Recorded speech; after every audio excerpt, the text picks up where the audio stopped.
Hello, Abnormal Family.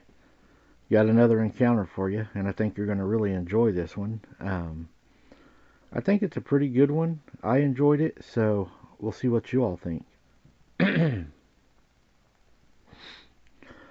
I was in grade 8. I can't remember my exact age. We were on a school trip for a week, all of us grade 6ers and 8th grade, and like 4 teachers. We had a really good time, and all. Overall, we had a really fun trip. Anyways, so there was this girl. Armanda was her name, and I always had a crush on her, but she never liked me back. She liked my friend, but he never noticed her. I wanted her attention so badly, but I didn't get it, so I figured I'd pull the old I'm going to pretend to be sad and upset that you can come ask me what's wrong thing. I know it's pretty childish, but that's the way I always got the girls' attention. Put on a fat lip, frown, sit down, arms crossed. Women love that. Anyways, she still didn't give me any attention. I thought, well, fine then. I'd just go sit and chill on my own. The place we stayed at was a huge 50 little houses on the side of a mountain, and the tree line of woods started about 300 meters from the houses. The cottages were uphill, so you had to go down a little brick trail to the bottom where the pool area was. There were swings and tennis courts and all that, all of them right next to the tree line. It was about 7:30 p.m. In South Africa, the sun is almost set at that time in October, and I walked down to the pool to chill on the swings and feel sorry for myself because the girl didn't give me the attention that I wanted. I sit down on one of the swings, but I didn't start swinging. I just put my toes on the ground, and I gently pushed myself back and forth in the swing. I wanted to listen to the music, so I got out my old Sony Ericsson, the one that was white and orange with speakers both at the top and the bottom of the phone. I went to my music library and started listening to the music. The Black Parade started playing, and about 2 minutes into the song, I could swear I heard a crack in the tree line. It seemed like it was about 10 meters from me. I looked around, but I didn't see anything. I turned down the volume a little bit because I was kind of getting paranoid. I was a kid, alone near the woods, and it was getting dark. There wasn't really anything to be afraid of because South Africa really doesn't have dangerous animals near where I was. There are no wolves or bears even in the whole Africa. Lions, yes, but they are located at least 1,500 kilometers away where this happened, so I knew there wasn't anything dangerous around me, but something just felt really, really wrong. I heard something again and jerked my head up real fast to see what it was, because I now definitely knew that there was something there. As soon as I looked up, I heard a few twigs snap like something was trying to hide. I knew something was up. So I stood up and I was about to leave, but I kept my eyes on the woods in front of me, scanning the area to see if I could spot anything. About 30 meters away, it slowly came out of the brush, not taking its eyes off me while it was slowly moving toward me. I couldn't believe what I seen. It was a dog with almost like a man's body and a huge dog's head. I was legitly staring at what most people would call a werewolf, or some big wolf that could stand on 2 legs. It stopped and stood there looking right at me, and I was staring right back at it. Afraid to take my eyes off of it, and too afraid to run. I knew this thing was evil just by the looks.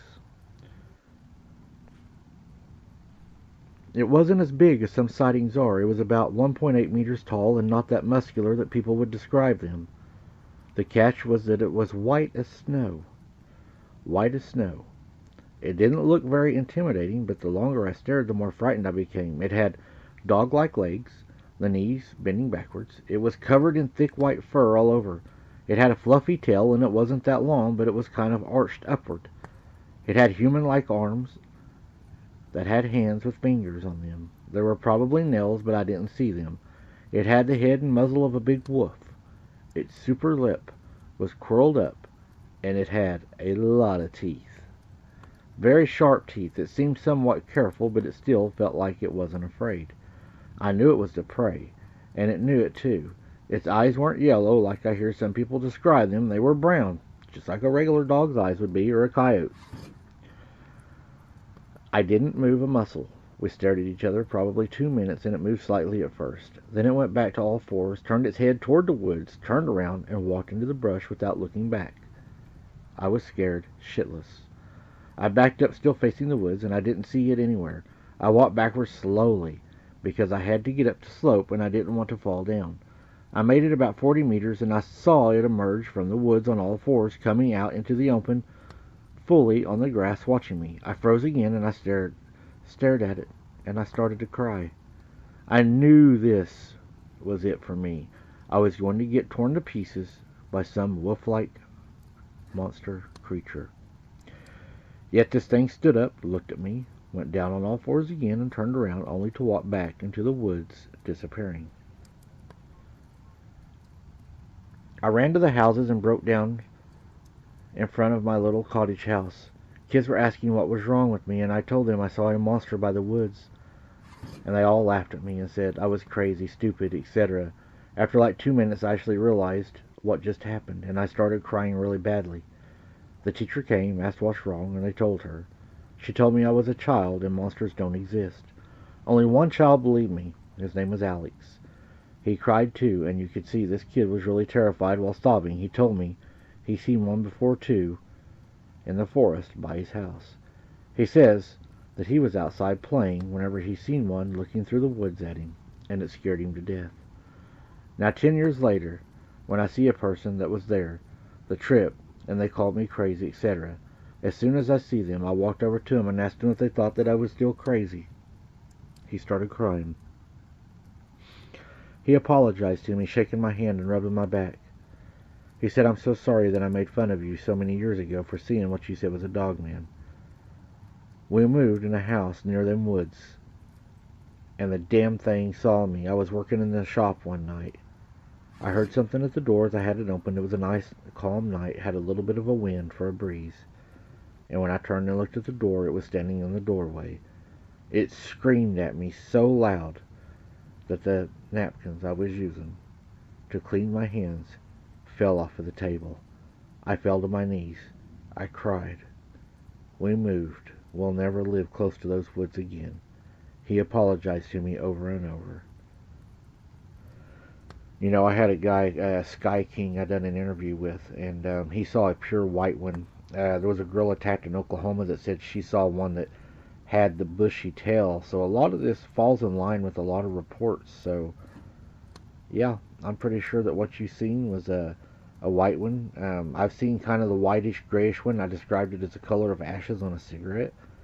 So I do know they exist in that color. So, yeah, I'm pretty sure you had an encounter, and you're probably lucky you got away. It was probably weighing its odds. Should I go after him or not?